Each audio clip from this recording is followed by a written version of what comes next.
Hello friends, आप लोगों का स्वागत है मेरे चैनल पर टीजीटी पीजीटी बायोलॉजी डीएसएसबी 2021। आज का टॉपिक हम लोग करने वाले हैं हिस्ट्री ऑफ प्लांट टेक्सोनॉमी। इसमें हम इम्पॉर्टेंट चीज़ें करने वाले हैं।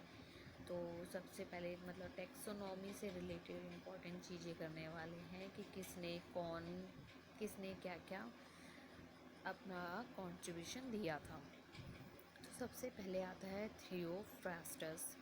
इनको ग्रैंडफादर ऑफ मॉडर्न बॉटनी के नाम से भी जाना जाता है, ग्रैंडफादर ऑफ मॉडर्न बॉटनी।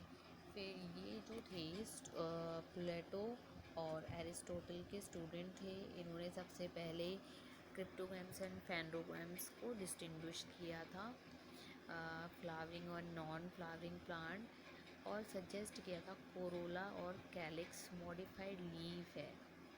ठीक है। और इन्होंने अपने बुक में 500 प्लांट्स को डिस्क्राइब किया था, और इनकी 2 बुक्स थी जिसका नाम है entry into plants and causes of plants.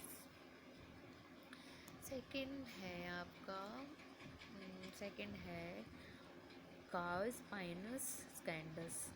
इनको जाना जाता है प्लिनी द एल्डर के नाम से जाना जाता है बॉटेनिकल वर्ल्ड में। और जो इनकी बुक्स है उसके 37 वॉल्यूम्स हैं नेचुरल हिस्ट्री के, जिसमें इन्होंने डिस्क्राइब किया था बायोलॉजिकल, मेडिसिनल, एग्रीकल्चरल एस्पेक्ट्स में प्लांट्स को डिस्क्राइब किया था। और इन्होंने सबसे पहले टर्म यूज़ किया था स्टेमन। बहुत इम्पॉर्टेंट है, पूछा जा सकता है कि स्टेमन टर्म किसने यूज़ की थी सबसे पहले। तो प्लिनी ने यूज़ की थी सबसे पहले। ठीक है। इसके बाद आते हैं पेडानियोस डायोस्कोराइड्स। ठीक है। इनका जो वर्क था उनकी बुक में इनका जो कंट्रीब्यूशन है उसके ऊपर एक बुक लिखी गई थी जिसका नाम था मेटेरिया मेडिका। और ये बहुत ही रेस्पेक्टेड बुक है मेडिसिन में, मतलब कि मेडिसिन में। ठीक है। डिस्क्राइब जो बॉटनी इसमें जो प्लांट्स के बारे में बात की गई है, बेसिकली वो बात की गई है मेडिसिनल एक्सपेक्ट में, कि प्लांट की मेडिसिनल एक्सपेक्ट में बात की है। अबाउट 600 प्लांट स्पीशीज़ को उन्होंने डिस्क्राइब किया था। और इंडियन लिटरेचर के अकॉर्डिंग जिसमें सबसे पहले बॉटनी की बात की गई थी तो वो थी वृक्ष आयुर्वेदा, जिसको प्रसारा ने लिखा था। ठीक है। और हर्बल्स क्या होते हैं?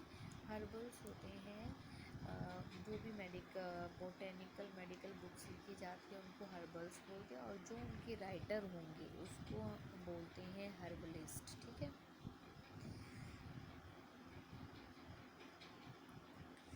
अब आते हैं सबसे इम्पॉर्टेंट पे, एपीडी कैंडोल। तो इसका एक क्वेश्चन आया था आपका डीएसएसपी में पहले।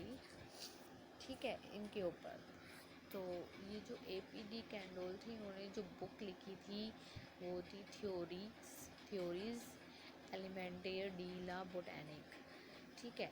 इन्होंने प्लांट्स को डिवाइड किस में किया था? Vascular and non vascular plants में डिवाइड किया था। ठीक है। और इसमें जो टैक्सोनॉमी है ना, फर्स्ट टाइम कॉइन्ड और यूज़ किसने की थी? एपीडी कैंडोल ने यूज़ किया था। तो जो ये जो टर्म है टैक्सोनॉमी, इसको एपीडी कैंडोल ने यूज़ किया था। और जो फर्स्ट कॉइन्ड टर्म है ना, उसका मतलब है कि टैक्सोनॉमिक जो टैक्सोनॉमिस्ट होते हैं उन्होंने उसको एक साइंटिफिक नेम दिया है। फर्स्ट टाइम जिसने साइंटिफिक नेम दिया उसके लिए हम टर्म यूज़ करते हैं यहाँ पे कॉइन्ड। ठीक है। तो फर्स्ट टाइम जिसने इस टर्म को मतलब कि ये जो टर्म है टैक्सोनॉमी, साइंटिफिक नेम दिया। ठीक है। और फर्स्ट टाइम यूज़ किया एपीडी कैंडोल ने ही यूज़ किया था। और ये प्रीवियस ईयर में क्वेश्चन आ चुका है कि टैक्सोनॉमी टर्म फर्स्ट टाइम किसने यूज़ की थी। ठीक है, अब हम आते हैं नेक्स्ट कंट्रीब्यूटर की तरफ आ जाते हैं, कार्ल लिनियस या कैरोलस लिनियस। ये फाउंडर थे मॉडर्न सिस्टम ऑफ नॉमेनक्लेचर के, जिसको हम सभी जानते हैं बायनॉमियल नॉमेनक्लेचर के नाम से जाना जाता है। ठीक है, जिसमें दो चीज़ें इंक्लूड होती है, जेनरिक एंड स्पीशीज। ये जो स्पीशीज़ है ना, ये जोलॉजिकल टर्म्स में यूज़ होती है। वैसे स्पीशीज़ एपिथेट की टर्म हम यूज़ करेंगे यहाँ पे, स्पीशीज़ एपिथेट। ठीक है, स्पीशीज़ की जगह स्पीशीज़ एपिथेट यूज़ करेंगे।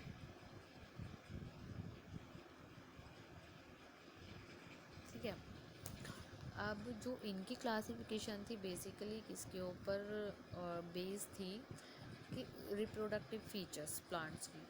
तो उन्होंने बेसिस पे, स्टेमन के बेसिस पे 24 क्लासेस में डिस्क्राइब किया है प्लांट्स को, जिसमें उनका बेसिस था कि नंबर ऑफ स्टेमन कितने हैं, लेंथ क्या है, यूनियन क्या है। तो ये कैरेक्टर्स थे स्टेमन्स के। तो स्टेमन एक रिप्रोडक्टिव पार्ट होता है प्लांट का। ठीक है, और उनकी ये सारा जो भी उनका कंट्रीब्यूशन था वो एक बुक में मेंशन है, स्पीशीज़ प्लैंड्रम।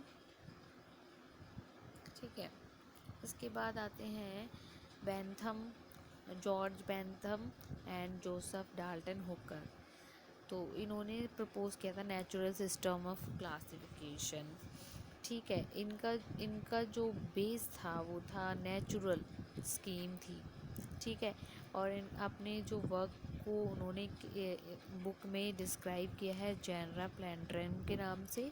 तो ये बुक्स के नाम आपको पता होने चाहिए, इम्पोर्टेंट है, क्वेश्चन आ सकता है इसमें से। फिर नेक्स्ट अप्रोच क्या होती है, अभी तक तो नेचुरल क्लासिफिकेशन हम लोग कर रहे थे, इसके बाद आता है फाइलोजेनेटिक अप्रोच।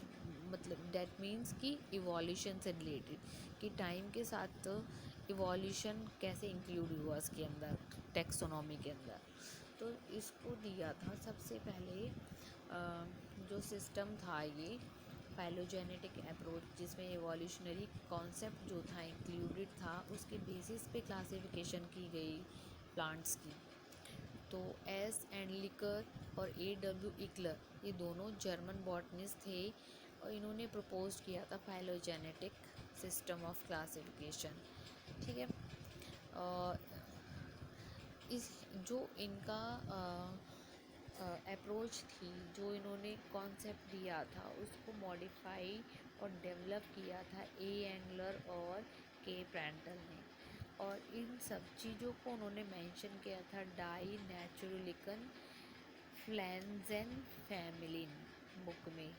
ठीक है, उसमें मेंशन किया था। उन्होंने क्या किया था, सिंपलेस्ट प्लांट को लिया था, और सिंपलेस्ट प्लांट फ्लोरल स्ट्रक्चर से वो कॉम्प्लेक्स फ्लोरल स्ट्रक्चर पे गए, उसको डिस्क्राइब किया उन्होंने।